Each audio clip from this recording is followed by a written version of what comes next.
आज आपण जाणून घेणार आहोत यंग एजमध्ये खूपच कॉमन प्रॉब्लेम आहे ते म्हणजे चेहऱ्यावरचे ॲक्ने.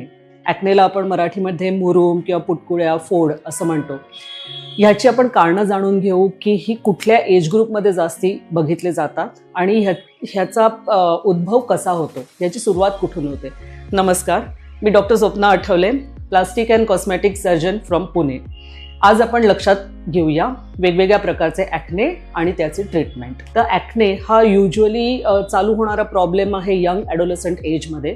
साधारण एक 12-15 वर्षाच्या मुलांना किंवा मुलींना चेहऱ्यावर छोटे छोटे पुटकुळे यायला लागतात आणि मग त्याचं रूपांतर नंतर ॲक्नेमध्ये होतं.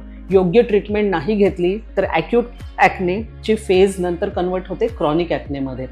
ॲक्यूट ॲक्ने म्हणजे ह्या मुरुम किंवा पुटकुळ्या कशामुळे येतात, तर त्याची बरीच सारी कारणं आहेत की हे कशामुळे येतात. एक तर सगळ्यात महत्त्वाचं कारण आहे हॉर्मोनल गोष्टींमध्ये वयात येणाऱ्या मुलांमध्ये हॉर्मोनल चेंजेस होत असतात. त्याच्यामुळे ऑइल जास्ती सिक्रेट होतं, ग्रंथी ब्लॉक होतात चेहऱ्यावरच्या आणि या ब्लॉक झालेल्या ग्रंथींमध्ये जंतूंचा प्रादुर्भाव होऊन ॲक्ने येतात. सो हे ॲक्ने हे युजली हॉर्मोनल स्टेजमध्ये बघितले जातात. तसेच ह्याचा संबंध थोडाफार स्ट्रेस, डाएट, न्यूट्रिशन, काही वेळा जेनेटिक्स, फॅमिली टेंडन्सी या गोष्टींकडे पण असतो. योग्य आहार घेतला तर ह्याचं प्रमाण कंट्रोलमध्ये राहू शकतं. जास्ती ग्लायसेमिक किंवा शुगर जास्ती असलेला आहार किंवा तेलकट तळलेले पदार्थ, तिखट पदार्थ जास्ती घेतले, पापड, लोणची हे जास्ती प्रमाणात कन्झ्युम केले तरी कधी कधी ॲक्नेचा प्रादुर्भाव बघितला जातो. तर या संदर्भात आपण आतापर्यंत बघितलं ॲक्ने आपल्याला कशामुळे उद्भवतात. आता ह्याच्यावर ट्रीटमेंट म्हणजे काय काय स्वरूपात आपण ट्रीटमेंट करू शकतो. ॲक्यूट ॲक्ने म्हणजे चेहऱ्यावर पुटकुळ्या आल्या असतील, इन्फेक्शन असेल आणि त्याचं दुखत असेल तर कधीही त्याला जास्ती हँडलिंग करू नये.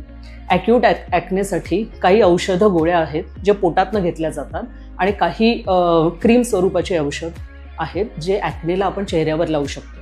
सो कुठले औषधं आपण लावू शकतो आणि ते कसे इफेक्टिव्ह होऊ शकतात हे आता आपण जाणून घेऊया. ॲक्नेला ओरल स्वरूपात औषधं म्हणजे अँटीबायोटिकचा कोर्स, शॉर्ट कोर्स केला जातो आणि काही प्रमाणात ॲक्ने खूप जास्ती असतील तर त्याला आम्ही ओरल रेटिनॉइड्स किंवा व्हिटॅमिन ए सप्लिमेंट्स पण देतो.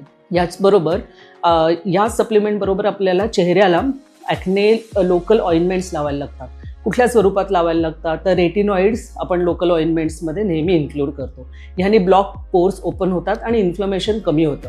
त्याचबरोबर combination ॲडॅपेलिन, benzoyl peroxide, salicylic acid असे आपण ॲक्ने पोर ओपन करणारे, इन्फ्लमेशन कमी करणारे आणि बॅक्टेरियल लोकल कंट्रोल करणारे ऑइंटमेंट्स आहेत ते आपण चेहऱ्याला वापरतो. काही प्रकारे फेस वॉश आपण वापरतो जेणेकरून ॲक्नेचे पोर क्लिनिंग होतील आणि ॲक्ने पोर ओपन होऊन त्यातला साठलेला जो ऑइली पदार्थ आहे तो निघून जाईल आणि वारंवार होणारे ॲक्ने कंट्रोलमध्ये येतील. आता हे झाली ॲक्यूट ॲक्नेची ट्रीटमेंट म्हणजे ॲक्नेचे फोड मोठे असताना कंट्रोल करायची ट्रीटमेंट. हेच आपल्याला बरेच महिने किंवा बरेच वर्ष ॲक्ने येत असतील तर त्या ॲक्नेचं रूपांतर होतं क्रॉनिक ॲक्नेमध्ये. आणि क्रॉनिक ॲक्नेमध्ये चेहऱ्यावर खड्डे किंवा अनइवन स्किन किंवा स्कार्स हे बघितले जातात. तर क्रॉनिक ॲक्नेवर पण आपल्याला ट्रीटमेंट करता येऊ शकते. क्रॉनिक ॲक्नेवर ट्रीटमेंट करायची असेल तर वेगवेगळ्या प्रकारचे केमिकल पील्स, CO2 लेझर्स, वेगवेगळ्या प्रकारचे डर्मा ॲब्रेजन, PRP, सब्सिजन अशा प्रकारच्या ट्रीटमेंटनी हे क्रॉनिक ॲक्नेचे जे स्कार्स आहेत ते कायमस्वरूपी निघून जाऊ शकतात. सो आज आपण बघितलं ॲक्नेचे वेगवेगळे प्रकार, ॲक्ने कुठल्या एज ग्रुपमध्ये बघितले जातात, ॲक्नेवर काय ट्रीटमेंट करायला पाहिजे आणि ॲक्नेमुळे तुमच्या चेहऱ्यावर डाग पडलेले असतील तर त्याचा कायमस्वरूपी इलाज कसा करता येऊ शकतो. धन्यवाद.